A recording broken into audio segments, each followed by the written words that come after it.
अवधूत चिंतन श्री गुरुदेव दत्त श्री सद्गुरू स्वामी समर्थ। तर भक्त हो, 26 एप्रिलला स्वामी महाराजांची पुण्यतिथी आहे। आता स्वामी महाराजांचा प्रकट दिन झालेला आहे। आपण सर्वांनी तो जसा जमेल तसा साजरा केलेला आहे। तुम्ही तो कशा पद्धतीने साजरा केला मला कमेंट्समध्ये नक्की सांगा आणि मी तो कशा पद्धतीने साजरा केला थोडक्यात सांगते। त्यापुढे तुम्हाला मी महत्त्वाची अशी स्वामी पुण्यतिथी विशेष सेवा सांगणार आहे। ती जो करेल त्याच्या आयुष्यामध्ये नक्कीच आजवर इच्छा पूर्ण नसेल झाली नक्की होईल। कारण कसं असतं, काही भोग असतात, प्रारब्ध आहे, त्यामुळे आपल्याला भोग भोगावे लागतात, दुःखाचा संकटांचा सामना करावा लागतो। पण महाराज असे आहेत की महाराज आपल्याला ताकद देतात। या संकटांवर मात करून आपल्या आयुष्यामध्ये जे हवं आहे ते महाराज नक्की देतात। हा माझा एक विश्वास आहे आणि तुम्हीसुद्धा असा विश्वास महाराजांवर ठेवा। तर मध्यंतरी 10-12 दिवसापासून व्हिडिओ आले नाही, मी गुढीपाडव्याचा सुद्धा कुठली माहिती शेअर केली नाही किंवा स्वामी प्रकट दिना दिवशी तर मी कुठली पोस्ट टाकली नव्हती किंवा कुठलाच शॉर्ट्स व्हिडिओ किंवा व्हिडिओ नाही शेअर केला। तर झालं असं की मी आधीच तुम्हाला सांगितलं होतं, माझ्याकडून आधीसुद्धा थोडंसं 5-6 दिवस व्हिडिओंना लेट झालं। त्याचं कारण की आम्हाला काही पूजाविधी सांगितल्या होत्या, त्या आम्ही नाशिकला जाऊन करून आलो। त्यानंतर मी 1-2 व्हिडिओ शेअर केले तुम्हाला आणि नंतर लगेचच आम्हाला थोडंसं बाहेरगावी जावं लागलं। तर मी गुढीपाडव्याच्या आधीच गेले होते, पाडवासुद्धा आमचा बाहेरगावी झाला आणि त्यानंतर मग स्वामींचा प्रकट दिन सुद्धा त्या दिवशी आम्ही बाहेरगावी होतो, पण दुपारनंतर मी पुन्हा घरी येण्यास निघाले, म्हणजे आम्हाला 5-6 तास प्रवासात लागले। तर हे ठिकाण आहे, या नवीन ठिकाणी मी स्वामी प्रकट दिना दिवशी गेले होते। खूप सुंदर असा हा मठ आहे। या ठिकाणी पाय टाकताच खूप शांतता, प्रसन्नता आणि एक मला वेगळा सुंदर असा अनुभव आला। माझ्या मनात नेहमी यायचं की चला आपण एखाद्या नाही का नवीन ठिकाणी जातो तर आपल्याला असं वाटत असतं की अरे तिथे स्वामींचं केंद्र असेल का, जवळपास कुठे मंदिर असेल का दत्त महाराजांचं, आणि मला हेच असं माझ्या मनात एक नेहमी यायचं। तर मला हे असं मंदिर खूप जवळ, म्हणजे जिथे मी माझ्या बहिणीकडे गेले होते तर तिच्या घरापासून खूपच जवळ अंतरावर असा सुंदर मठ आहे। या मठामध्ये गेल्यानंतर खरंच माझ्या मनात जे प्रश्न होते ना ते सगळे प्रश्न सुटले आणि एकच मोठा प्रश्न होता की महाराजांचं तिथे मठ किंवा केंद्र असायलाच हवं, आणि ते होतं। तिथे दर्शन घेतलं आणि पादुकांना हात लावून मूर्तीला सुद्धा पायांना स्पर्श करून तिथे दर्शन देत होते। मला छान वाटलं। कुठलाही तिथे गोंधळ नव्हता किंवा गडबड नव्हती किंवा जे पुजारी म्हणजे दादा वगैरे तिथे उभे होते ना ते अजिबात बोलत नव्हते अरे उरका किंवा असं करा। मला ते खूप छान वाटलं, कारण प्रत्येक जण आतुरतेने दर्शनाला येत असतो। मग त्याला एक 5 मिनिटे तरी देवाला डोळे भरून पाहू द्यावं, देवाच्या चरणांवर डोकं ठेवू द्यावं किंवा त्यांना स्पर्श करून दर्शन घेऊ द्यावं। असं एक झालं ना की मनाला समाधान मिळतं आणि मला ते समाधान त्या मठामध्ये मिळालं। तर चला बघतो अशा पद्धतीने मी घरी आल्यानंतर सायंकाळी मग महाराजांचा अभिषेक किंवा इतर ज्या सेवा असतील, मिष्टान्नाचा महाराजांना नैवेद्य बनवला आणि अशा पद्धतीने हा माझा प्रकट दिन साजरा केला। तुम्हीसुद्धा कसा केला हे नक्की सांगा।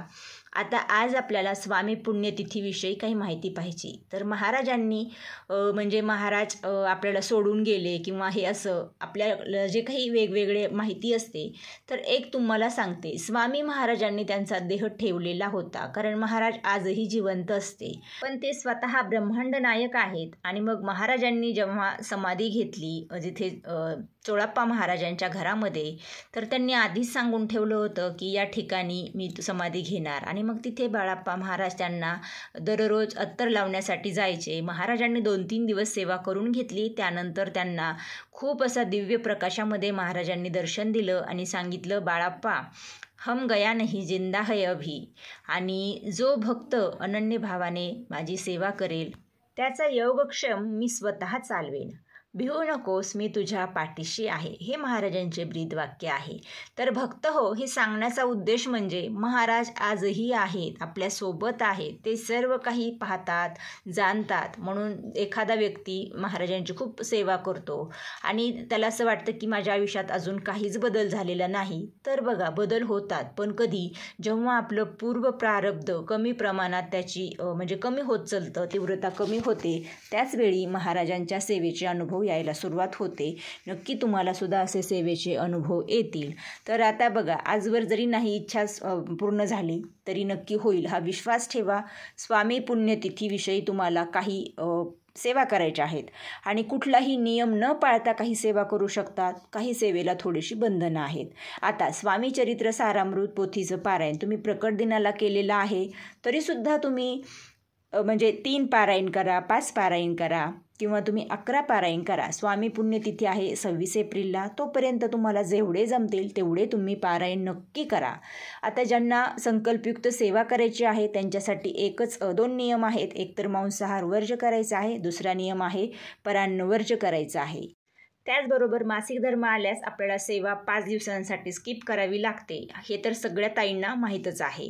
आणि जर सुतक विटाळ असेल तर तुम्हाला मग सेवा नाही करता येणार.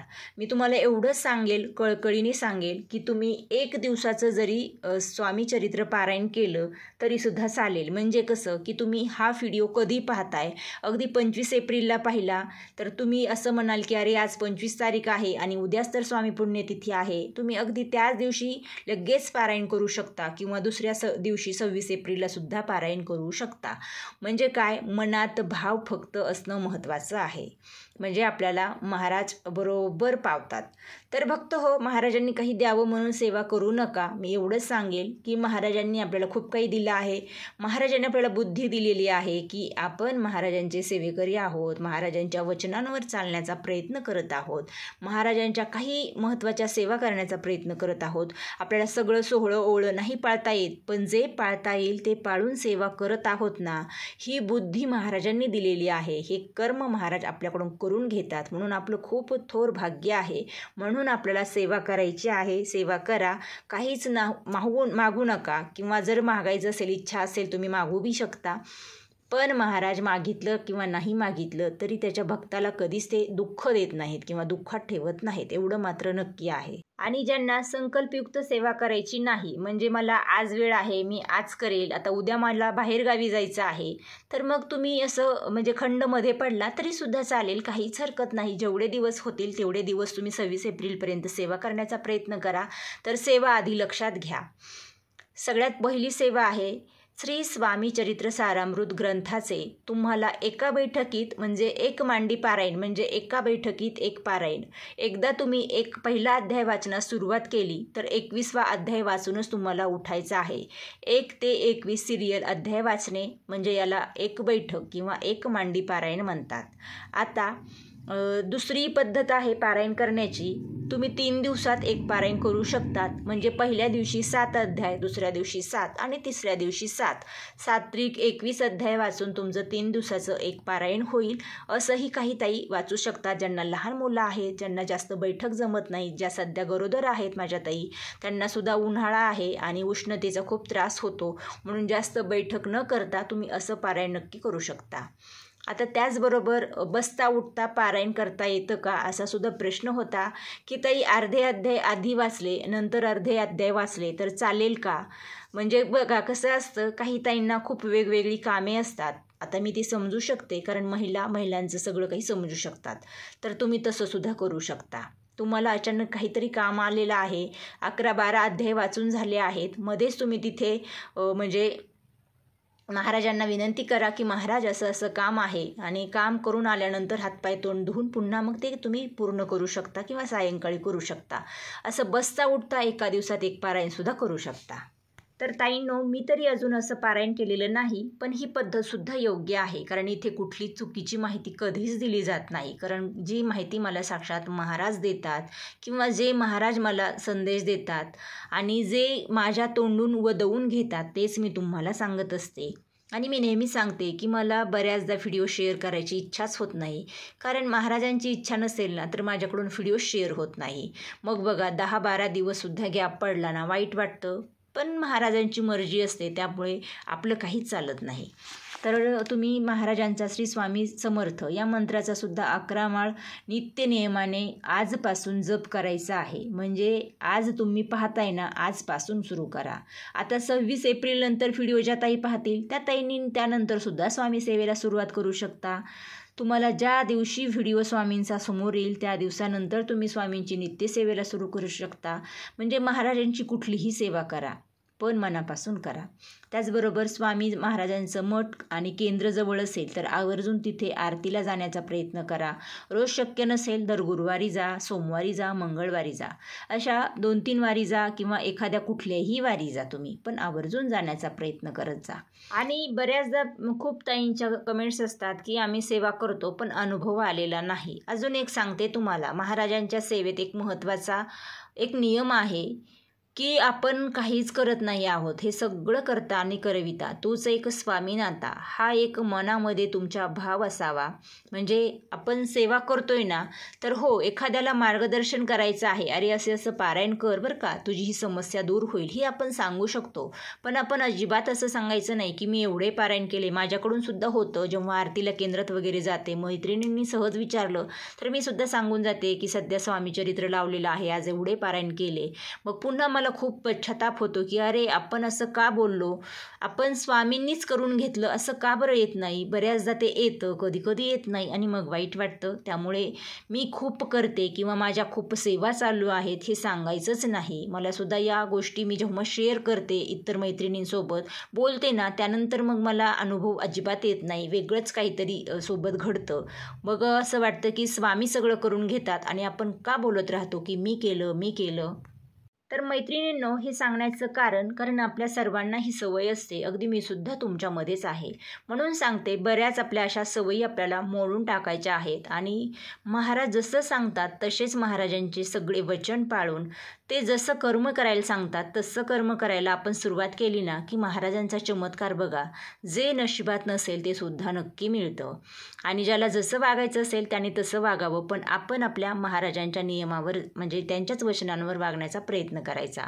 आणि अजून एक की ज्यांना कुठला नियम पाळता येणार नाही तर त्या माझ्या सगळ्या ताईंनी सकाळी उठल्यापासून रात्री झोपेपर्यंत श्री स्वामी समर्थ हा मंत्र कायम मुखामध्ये असू द्या, कायम जपत राहा. कपडे धुताय, भांडी घासताय किंवा इतर स्वयंपाक करताय, मुलांचा अभ्यास घेताय तर अभ्यासाकडे लक्ष द्यावंच लागेल, पण चला महाराज मुलांचा अभ्यास घेऊया किंवा मुलांना शाळेमध्ये आणायला जाऊया. तर हे असं करायचं. महाराजांना दिवसभर आपण आपल्यासोबतच आहेत हे तुम्ही एकदा म्हणजे असं करून बघा. खरंच तुम्हाला मग प्रत्येक कामात तुमच्यासोबत महाराज असल्याचा भास होईल. त्याचबरोबर सकाळी किंवा संध्याकाळी एक वेळा तारक मंत्र जरूर म्हणा. जर तुमच्या घरात मांसाहार होत असेल तर सकाळीच तुम्ही तारक मंत्र एकदा करून घ्या. तर फक्त ह्या एवढ्या सेवा आहेत आणि तुम्हाला संकल्पयुक्त करायच्या असतील तर मग तुम्हाला फक्त काही 2 नियम आहेत तेवढे पाळूनच सेवा करायच्या आहेत. आणि अजून एक सांगते, संकल्पयुक्त सेवा करा किंवा कशी करा, पण शक्यतो परान्न वर्ज्य करा. म्हणजे इतरांच्या घरचं खायचं नाही, पण जे स्वामी सेवेकरी आहेत, आपल्या जवळच्या मैत्रिणी आहेत, तर अशांच्या घरचं खायला चालतं. तर एवढेच हे नियम पाळून तुम्हाला सेवा करायची आहे. स्वामी पुण्यतिथीविषयी जास्तीत जास्त सेवा नक्की करा. आणि आता स्वामी पुण्यतिथीविषयी महत्त्वाचं म्हणजे गुरुचरित्र पारायण करायचं असतं. स्वामी महाराजांच्या केंद्रामध्ये सुंदर असं सप्त्याचं नियोजन असतं, तर ते पुढे मी डिटेल तुम्हाला व्हिडिओमध्ये शेअर करेल. आणि काही ताईंच्या स्वामी प्रकट दिनाआधीच कमेंट्स होत्या की ताई आम्हाला गुरुचरित्र पारायण करायचं आहे, माहिती शेअर करा. आणि मी ती माहिती मुद्दामूच शेअर केली नाही आणि वेळही मिळाला नाही. पण स्वामी पुण्यतिथीला आपण पारायण करतो त्याचं महत्त्वसुद्धा जास्त असतं, त्यामुळे मग मी तो व्हिडिओ तेव्हा शेअर केला नाही. आता लवकरच तुम्हाला गुरुचरित्र पारायण घरी किंवा केंद्रात कसं करावं याची डिटेल माहिती किंवा इतर काही सेवा आहेत त्याचेसुद्धा डिटेल्स व्हिडिओ नक्की तुमच्याशी लवकर शेअर करेल. तर भक्त हो, व्हिडिओ कसा वाटला, आवडल्यास लाईक करा, जास्तीत जास्त पुढे शेअर करा आणि जे नवीन आहेत त्यांनी चॅनलला सबस्क्राईब करा. झालेली सेवा स्वामी आईचरणी रुजू करूया. श्री स्वामी समर्थ.